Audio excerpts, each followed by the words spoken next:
सबको बिठा दो। गोंड मंडी में बैठो ऊपर नीचे बिठा दो, सब बिठा दो।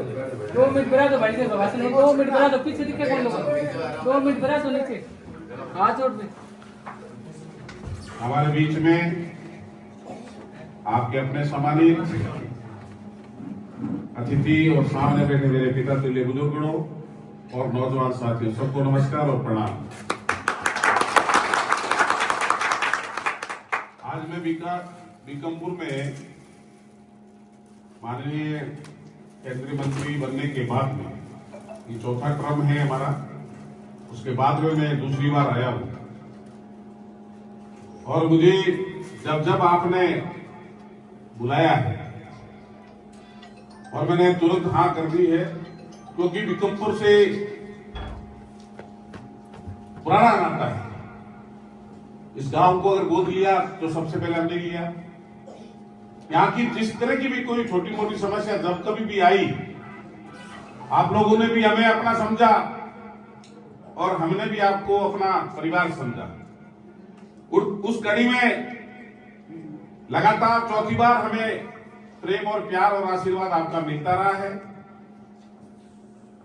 और फिर भी अगर कभी किसी समय पार्टी मौका देती है किसी को भी, आपका ऐसे ही प्रेम और प्यार मिलता रहे, यही मेरा निवेदन है।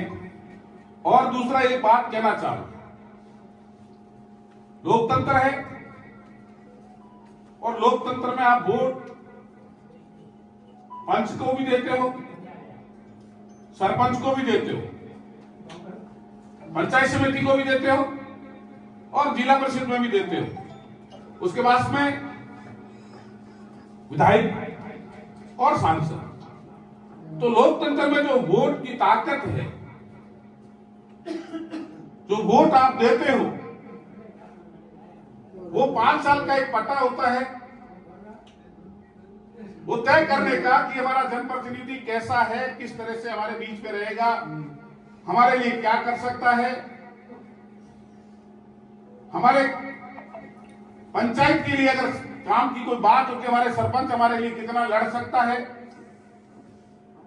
जिला परिषद की कोई बात होगी तो हमारा डायरेक्टर कितना लड़ सकता है, पंचायत समिति सदस्य कितना लड़ सकता है, और राजस्थान सरकार की अगर कोई बात होगी, बहुत सारे ऐसे मुद्दे हैं जो सरकार, जब संविधान बना था तो 3 सूचियां बनी थी और 3 सूचियों में एक सूची ऐसी बनी कि ये राज्य सूची है। राज्य सूची का मतलब हो गया राज्य सरकार को काम करना है। एक संघ सूची बन गई जिसका मतलब है कि भारत सरकार को काम करना है। और दोनों के बीच की स्थिति हो, अगर विवाद की स्थिति हो, राज्य सरकार और केंद्र सरकार दोनों को अगर विवाद हो जाता है तो उसका नाम दिया था समवर्ती सूची। वो तीसरी सूची थी कि दोनों को मिलकर, जैसे वन विभाग है, फॉरेस्ट की लैंड है, नदी है, नदी का पता नहीं है कहां से निकल रही है कहां जा रही है, 2 राज्य, 3 राज्य, 5 राज्य, 10 राज्य, ऐसे ये फॉरगन का जब हाईवे बनते हैं, नेशनल हाईवे, उनमें भी ऐसी स्थिति यही बार आ जाती है। लेकिन स्कूल है, शिक्षा है, पानी है, ग्रामीण विकास के काम है, कुछ काम राज्य सूची में आते हैं और राज्य सरकार के हैं। और जो जनप्रतिनिधि चुनकर जाता है उनका दायित्व बनता है कि इन सूची पर अपना ध्यान रखे और अपना काम कराए। लेकिन फिर भी मुझे, क्योंकि बीकानेर में आपके प्रेम और प्यार से 2009 में पहली बार जब हमें आशीर्वाद मिला, तब हमने पहले ही दिन सोच लिया था, क्योंकि उससे पहले कितने भी सांसद बने होंगे, हमारा नंबर तो 12वें नंबर पे आ रहा है, 13वें, उससे पहले 12 सांसद और बने। और उन सांसद के बाद में जब हमने आए तो हमने सोचा कि हमारा कनेक्टिविटी नहीं टूटनी चाहिए, हमारा संवाद नहीं टूटना चाहिए। मंत्री जी हो सकते हैं, जब सांसद थे तब भी लोकसभा चल रही है, लेकिन किसी बीकानेर के भाई को, बीकमपुर के किसी को रंजीतपुरा से किसी को या किसी जगह का रात को हॉस्पिटल का अगर कोई काम आ जाए तो कौन सुने उसकी बात। तो हमने सांसद सेवा केंद्र 2009 में आपके आशीर्वाद से खोला और आज भी और लगातार काम करते हुए 2000 जब 23 के बाद में तो मैंने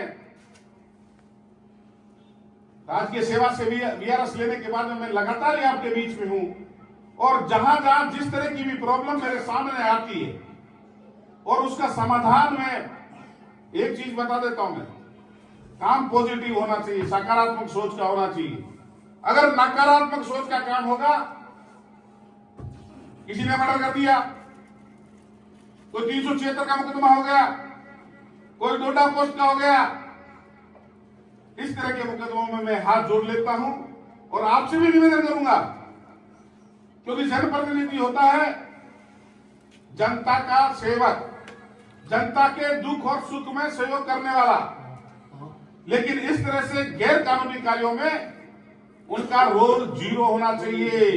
अगर कोई भाई ऐसा काम करता है तो कानून में ऐसा प्रावधान बना हुआ है कि उनको सजा मिलेगी मिलेगी, क्योंकि सामने वाला भी तो पीड़ित है जिसके साथ दुर्घटना हुई है। तो इसलिए ऐसे पॉजिटिव काम, अभी 4-5 दिन पहले मेरे पास आए थे कि साहब ये रंजीतपुरा से रोड है, इस रोड में हमारे को बहुत दिक्कत आती है, टूटी फूटी रोड है। ठीक है, मैंने पीडब्ल्यूडी के एक्शन से पूछा तो उन्होंने कहा ये एनएचआई की रोड है। एनएचआई वालों से बात की और मुझे बताते हुए हर्ष हो रहा है, खुशी भी हो रही है कि वो वहां से 1 करोड़ 60-70 लाख रुपए सैंक्शन भी आ गई है और ज्यादा टूटी फूटी रोड है इस NH 911 है साइड, जो भी जहां जहां भी कस्बे हैं, चाहे इसमें नोक है, बाप है, चारण वाला है, रंजीतपुरा है, जितने भी बीच बीच में है, उन सबका 4 लाइन 1 करोड़ 60 लाख का सैंक्शन बजट हुआ है, उसकी कॉपी मेरे पास आ गई। तो इस तरह के कोई भी काम हो गया, एक बार बीच में आया था, मुझे यहाँ एक्सीडेंट हो गया था बीकमपुर से किसी का, उनको मैंने पुलिस को कह के उसका काम तो करा दिया, लेकिन आगे वो फिर बाद में मुझे पता नहीं उनके क्या रहा क्या नहीं, वो आए नहीं। ओके ओके साहब, हो गया ना, वैसे आगे ना सतीख खां, हाँ सतीख खां जी के हम करके अच्छे काम के लिए जनप्रतिनिधि का होना चाहिए और जनता के बीच में अच्छा संवाद रखना चाहिए, काम कराने चाहिए। और मैं एक चीज और कह रहा हूं आपसे, देखो यहाँ सोलर भी बहुत आएंगे, ये डेजर्ट एरिया है, यहाँ सोलर भी बहुत आएंगे, चाहे लोक हो, चाहे फड़ौती हो, चाहे बाप हो, चाहे अपना बीकमपुर हो, चाहे इधर बुग्गल हो, चाहे छत्तरगढ़ हो, जहां जमीनें बंजर है और उन जमीनों की उपयोगिता नहीं है, तो वहां भारत सरकार और राजस्थान सरकार उसको उपयोग लेने के लिए, क्योंकि अपने यहाँ टेम्परेचर भी खूब है तो सोलर भी खूब आएंगे, लेकिन सब भाइयों से निवेदन है मेरा आप सबसे, उस सोलर के चक्कर में आप लड़ाई मत करना, काम मिलता रहेगा। आज एक्स को मिला, कल वाई को मिल जाएगा, परसों जेड को मिल जाएगा, जेड से आगे मिल जाएगा, सबको मिलेगा, क्योंकि इतनी सारी कंपनियां आएंगी, काम तो कराएगी। एक कंपनी आई थी, सब लोग पीछे लग जाते हैं और कई जगह मैं देखता हूं लड़ाई झगड़ा भी हो जाता है। उनसे भी मेरा निवेदन है सबसे कि लड़ाई झगड़ा नहीं करना है। एक भाई को अगर काम मिला है, जैसे राव साहब को मिल गया कोई काम, तो अगला हो सकता है आपको मिल जाए, पर किसी और को मिल जाएगा।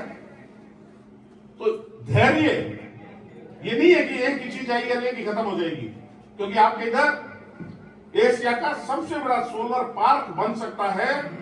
बीकमपुर, नोक और ये फड़ौती वाला कुछ एरिया है, यहाँ सर्वे चल रहा है, यहाँ माइनिंग का भी स्कोप है, नीचे चल रहा है। तो मैं ये कह रहा हूं कि अपार संभावनाएं हैं विकास की भी।